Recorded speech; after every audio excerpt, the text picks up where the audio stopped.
Hello friends, आज हम react करेंगे प्रशांत धवन सर की वीडियो जो वो स्टडी आईक्यू पे अपलोड करते हैं। वीडियो का टाइटल है fear of Iran's attack in Israel, Israel closes Indian embassy. तो चलिए देखते हैं वीडियो में क्या है। नमस्कार and I welcome you all to study IQ. मैं हूं प्रशांत धवन। नाउ पिछले कुछ दिनों से पूरी दुनिया इस बात का वेट कर रही है, एंटिसिपेशन से देख रही है कि ईरान किस तरीके से इजराइल को जवाब देता है। आपको पता होगा इजराइल ने रिसेंटली सीरिया में जो ईरान की काउंसलेट है इस पर बॉम्बिंग करी। ईरान ने उसकी निंदा करी और फिर एक वार्निंग ये दे दी अच्छा, मुझे नहीं कि पता था जो कि ये हम ऐसा पे किया है अटैक उसने हुआ है हम इजराइल इसका ने। बदला लेंगे, वापस हम इजराइल को डैमेज करेंगे। नाउ इजराइल ने अपनी तरफ से कहा है जो करना है करो। लिटरली इनकी तरफ से ये स्टेटमेंट आई है कि हमारी मिलिट्री इतनी स्ट्रांग है, कुछ भी कदम ईरान उठाएगा हम इसको झेल लेंगे। और दोस्तों, इतने सारे डिस्प्यूट चल रहे हैं। रशिया यूक्रेन का डिस्प्यूट चल रहा है। कह रहे हैं उसमें जो है चाइना अपनी असिस्टेंस दे रहा है रशिया को, ये भी पता चला है। ऊपर से यूक्रेन और इसकी इसराइल और हमास की भी लड़ाई चल रही है। अब इसराइल और ईरान की भी खबर आ रही है। बीच में पाकिस्तान और ईरान की भी लड़ाई की खबरें आ रही थी। तो बहुत सारे जो है लड़ाइयाँ, बहुत सारे डिस्प्यूट चालू हैं। आपको क्या लगता है कि ये एक इशारा है कि वर्ल्ड वॉर 3 हो सकता है? काफी हद तक मैं एग्री भी करता हूं। मैं बिल्कुल कहूंगा कि यूएस का जो डिफेंस मैकेनिज्म है, इसराइल के जो मिसाइल डिफेंस सिस्टम है, ईरान के मिसाइल्स, कोई डायरेक्ट अटैक है, इसराइल काफी हद तक उसको झेल सकता है। मगर फिर उसके बाद अचानक से इसराइल एक बहुत ही इंपॉर्टेंट स्टेटमेंट देता है अपने ऑफिशियल्स के थ्रू। ये लोग कहते हैं कि इसराइल की जो एम्बेसीज है दुनिया भर में, जो इनके राजदूत हैं, जैसे आपको पता है कि इंडिया के राजदूत यूएसए में है, चाइना में, रशिया में, दुनिया भर के कंट्रीज में है, उसी तरीके से इसराइल के भी राजदूत इंडिया में वेरियस कंट्रीज में अवेलेबल है। तो ईरान कह रहा है कि इन एम्बेसीज को हम अटैक कर सकते हैं। ये जो इसराइल की एम्बेसीज है ना, अब ये सुरक्षित नहीं है। नाउ यहां पर इसराइल बहुत ज्यादा नर्वस है क्योंकि अपनी धरती की तो ये रक्षा कर सकते हैं, मगर दूसरे देशों में जो इनकी एम्बेसी है वहां पर सिक्योरिटी फुल प्रूफ कैसे करे। और इसलिए हम देख रहे हैं कि इसराइल ने दुनिया भर के कई इंपॉर्टेंट कंट्रीज में अपनी एम्बेसी क्लोज कर दी है। अभी के लिए सबको कहा है कि बस सब बंद करके बैठ जाओ। ये इंडिया के हिसाब से, मेरे हिसाब से ठीक नहीं है, इंडिया की सिक्योरिटी के हिसाब से। क्योंकि इसराइल ने जिस तरह से एम्बेसी बंद करी है, इससे लगता है कि उनको कॉन्फिडेंस नहीं है कि इंडिया जो है उनको उनकी एम्बेसी को सिक्योरिटी प्रोवाइड कर सकता है।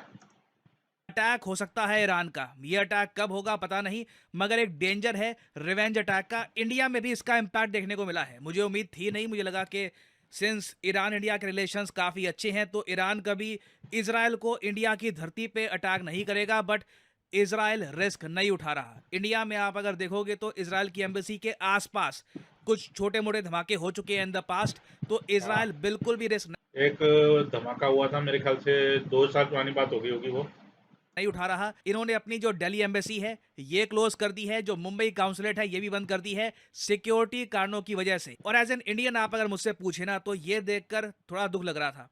दुख इसलिए लग रहा था कि आप पिछले कुछ महीनों में देखो तो इसराइल की एम्बेसी ने कई जगह इंडिया का साथ दिया है।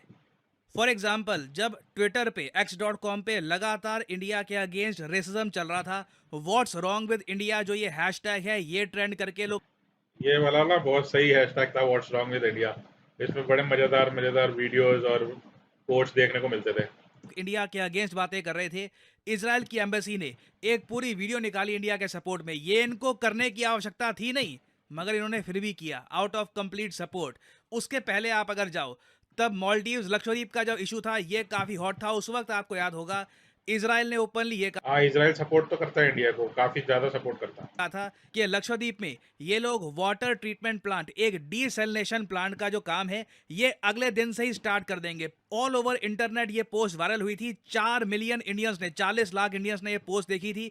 50,000 लोगों ने इसको लाइक किया था। और मैं कहूंगा दुनिया में शायद इसराइल की कोई भी एम्बेसी इतनी पॉपुलर नहीं है, उसको इतना प्यार नहीं मिलता जितनी इजरायली एम्बेसी जो इंडिया में है उनको मिलता है, स्पेशली इंटरनेट पे। तो एक बार को आप इमेजिन कर सकते हैं, जब ईरान का ये थ्रेट आया कि इसराइल की एम्बेसी सुरक्षित नहीं है, तो एक बार को इंडिया की जो एम्बेसीज हैं इनको ये भी बंद करनी पड़ी because of security reasons. Now ये तो मैंने बात करी है एम्बेसीज की। इसराइल के आसपास भी आप अगर देखो ना, तो सडनली हेजबुल्ला अब ज्यादा अग्रेसिव। ये मुझे समझ नहीं आई एक चीज़। बोला तो था प्रशांत धवन ने इस वीडियो में कि जो जो एम्बेसी जो है इसराइल की दूसरे देशों में है, उनको सपोर्ट दे रहे हैं। तो क्या ये अपनी जो एम्बेसी है, जो इनके यहाँ पर है, इंडिया की एम्बेसी या फिर यूएस की एम्बेसी, उसको भी बंद करेंगे क्या? हो चुका है। हिजबुल्लाह आपको पता होगा एक पॉलिटिकल मिलिटेंट ग्रुप है जो लेबनान में ऑपरेट करता है। रिसेंटली हिजबुल्लाह ने आईडीएफ का एक ड्रोन भी शूट डाउन कर दिया। नाउ हिजबुल्लाह ने क्लेम किया था कि ये एक multi million dollar worth drone है।